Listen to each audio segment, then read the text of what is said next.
if you do this hobby long enough, and just like any hobby in the world, there'll be opportunities for you to do an impulse buy. And this is one of those impulse buy. But unlike other impulse buys that I've made, I'm actually very, very happy about this.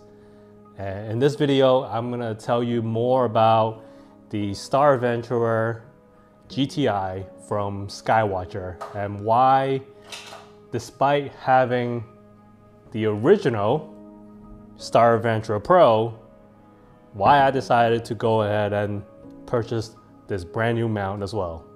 Stay tuned.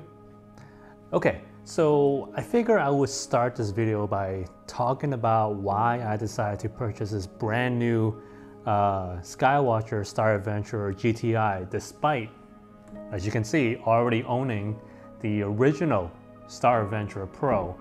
And there's actually a good reason why I have the original Star Adventurer Pro and the Space Cat 51 from William Optics on the table here for display, because these two are actually the reason why I decided to purchase the Skywatcher Star Adventurer GTI. And I hope that by talking about why I bought it, it will help those of you who are considering to, to decide whether or not this is the right mount for you. So I decided to purchase the GTI because ever since moving to my new condo here, I no longer have a view to Polaris. You may have seen my video of using Nina to do a 3-point polar alignment using plate solving. That is the only way that I can polar align here. So with that being said, because the original Star Adventurer Pro, it's a fully manual mount, that means that I can't really do plate solving on this thing. At least I don't know how. And without being able to see Polaris, I have not been able to use the original Star Adventurer Pro at my new condo. It's been sitting on a shelf ever since. So that is why, that is one of the reasons why I decided to get the brand new GTI, because this is still a form factor of a typical Star Tracker, which is extremely light. It has the same payload capacity as the original Star Adventurer Pro at only 11 pounds. So you're really thinking about, like, camera lenses and well, that thing over there at most, when it comes to what can mount onto this small mount. But the main difference is that this is now a fully motorized go-to equatorial mount. So that means I can use plate solving, and with plate solving being available to me, I can actually use tools like Nina's 3-point polar alignment to polar align. So that's one of the main reasons why I decided to get the GTI. The second main reason why is because I kind of want a dedicated mount for my William Optics Space Cat 51. And as a matter of fact, I don't imagine myself sort of removing this telescope from this mount ever, because it's going to be such a lightweight and portable machine setup that I can just quickly drag it out to the backyard and start imaging. And that's really the reason. These are the two main reasons why.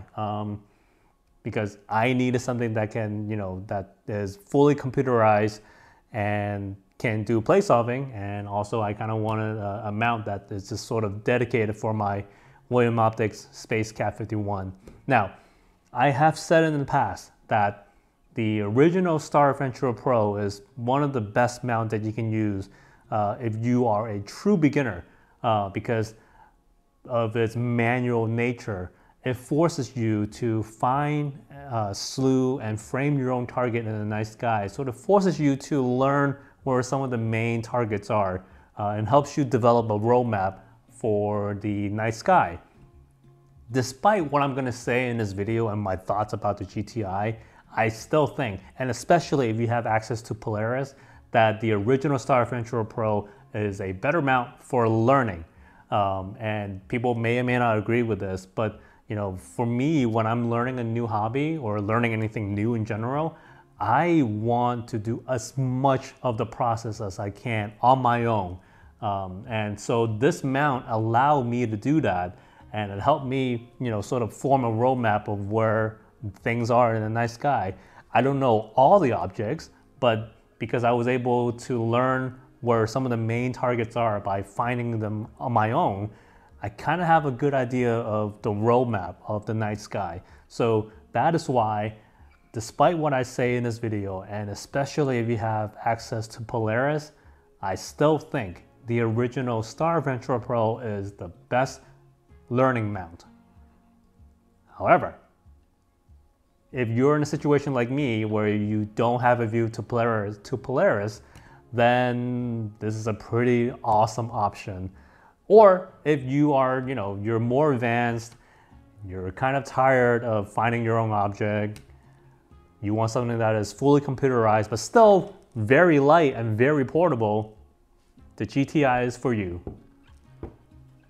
Okay, so I always advise people that whenever you get a new piece of equipment, even though you may be familiar with what you've been using, it's always a good idea to test it out inside before you go outside and, you know, you're just like sort of sitting in the cold trying to figure out how everything works.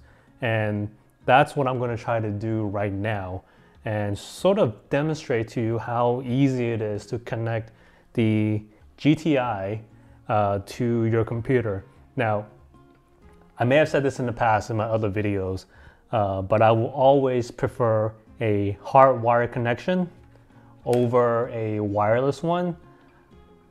It's just a lot more reliable having a hardwire connected to whatever device that you're using. In my case, I'll be using my laptop. So let's quickly start up my screen share and I'll show you how all of this works. It's really not that difficult at all. So let's do this. Okay, so the first thing you want to do, you want to go into your device manager and make sure that you're connected. And for the mount, you're going to go under port. By the way, I'm using Windows. I don't know how this is going to connect to Macs, so I can't really speak on that. So this is all Windows. And so you want to make sure that you're connected and you want to go under ports. Right now you see two connections. That's because I've got both the USB and the hand controller cord connected. So the USB serial device, that is the actual USB cord. This is the connection to the Skywatcher SynScan app. I know it's sort of confusing. You'll see in just a minute. Thanks, Somnus. Okay. Then if we look below, we have the USB serial port. This is the hand controller connection. This is the one that will allow us to use everything under the Ascom communication. And I want to show you how to connect to both method. So I'm going to use the SynScan app first. Now remember, this is going to be using the USB port. And once you open up the app, you can do all kinds of things in here. Obviously, I'm not connected. Otherwise, I could do my alignment. But the first thing you want to do, you want to go into settings. And then under settings, you want to go into location and sort of set where you are. You can easily Google your latitude and your longitude. I've entered mine here. And then before you connect, you want to select which method you want to connect. I am going to be using serial. Serial is the cord. Kind of wish they would just call this cable so we know what it is. And I'm going to leave everything by default. Notice here that my serial port name is COM3 and it says COM3 here. So this tells me COM3 is my USB connection. Okay, I'm gonna go back. And then once I have, remember, you wanna make sure you set this in serial if you're using a cable connection. If you're using a Wi-Fi, you obviously wanna go to network, but I'm not doing that. So go back to serial. And then all I'm gonna do is just hit connect. And it should be connecting right now. Hibernation data %, restore state to mount. It's going to say that because I parked the mount the last time I used it. So technically I put it to sleep. So I'm just gonna hit OK. Okay, so by now I should be able to control the mount using this little app right here. I'm gonna quickly test that.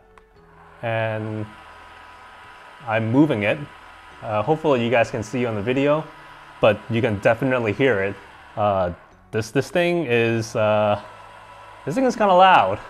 It kind of sounds like a coffee grinder.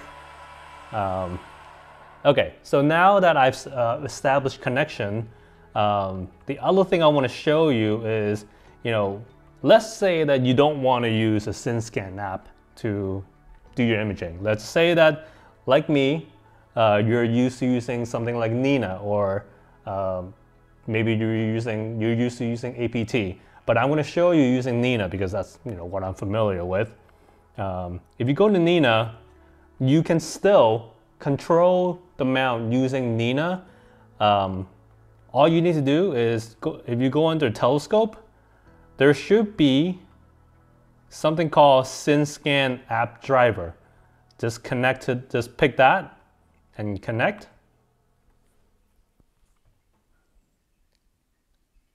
It's going to ask me if I want to import the location setting from the telescope, from the mount.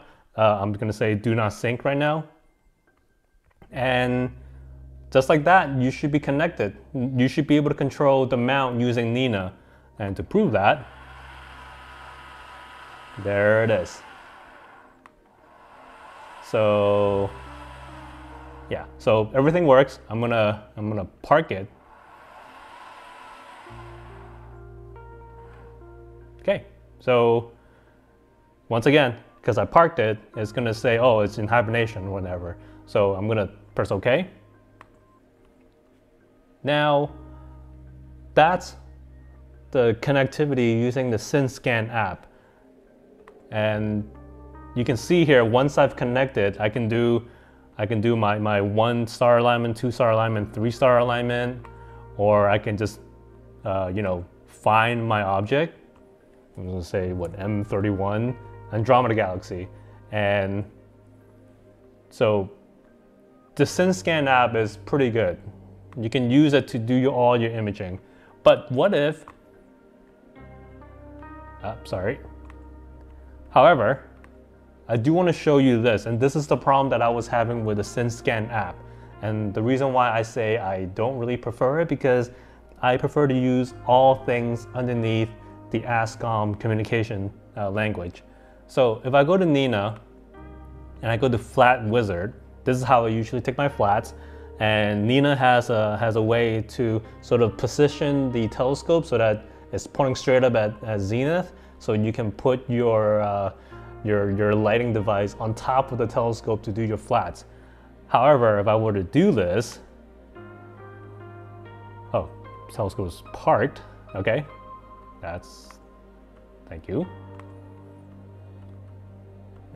Go away. How do I unpark it?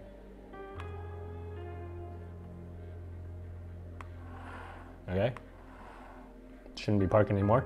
Okay, so if I were to tell it to go to zenith, you see there's an Ascom driver error. It doesn't understand, it doesn't know how to communicate with the SynScan app all the time. So that is why for most of my imaging session, I probably won't be using the SynScan connection. But instead, what I'm going to do, I'm going to first of all terminate this connection.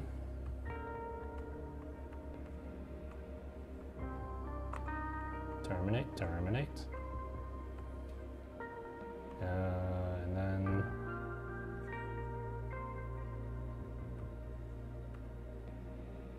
I'm going to disconnect. Okay, so the next thing I'm going to do, I'm going to do what I've always done with the HEQ5 mount, and that is to connect via Ascom. And everything is already set up.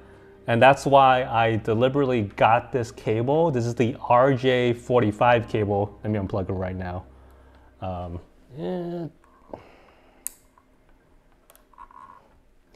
It's basically a sort of like a telephone or internet cable that goes into the hand controller port. And I'm going to plug it back in. Close that. So all I'm going to do, I'm going to tell Nina to connect to my EQMod Ascom setup that I've already set. And well, actually, let me just show you. If I go under EQMod and I go to driver setup, I'm going to tell EQMod to look for the port connection of, go away, of COM8, which is already here. Leave everything at default. I'm going to set OK. I'm first going to test the connection, and I can do that by going to comms statistics, and I'm going to tell it to go to test port COM8, start test. Okay, I'm getting a signal, so that's a great start. I'm going to go ahead and press stop, close this, and just check one more time that I am in COM8 right here. I'll hit OK, and I'm just going to hit connect. And I see a bunch of numbers here. That means that I'm connected. And this is how I usually connect to my HEQ5 mount. And as a quick test, surely enough, it moves. So there are, damn, this thing really sounds like a coffee grinder. So there are multiple ways to connect the Star Adventurer Pro. I'm sorry, not the Star Adventurer Pro, Star Adventurer GTI, and it's the method that I prefer is going to be EQMod and Ascom, just because I'm used to it. And just one more thing I want to show you is that under Nina, if I go under the EQ Ascom HEQ5 that I had already set up, and I just tell it to connect, I'm gonna don't sync for now, and I should be able to move it.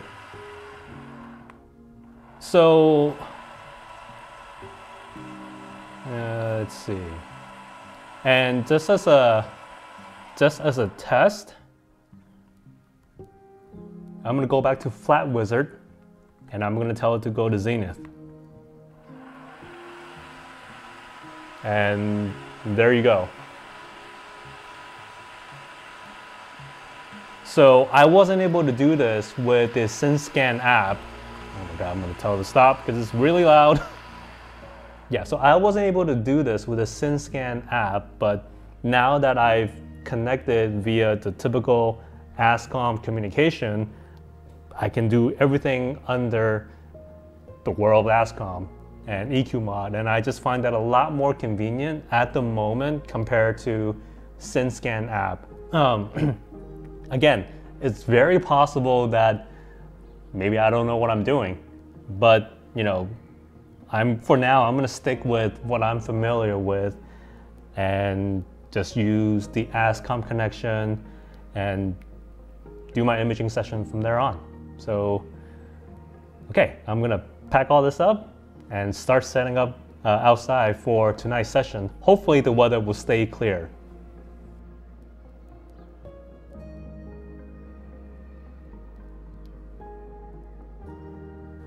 Well, so this is what the GTI looks like when everything is mounted onto it. And this is probably going to be sort of a permanent setup because I don't think I'm going to mount anything else other than my William Optics Space Cat 51 on the GTI.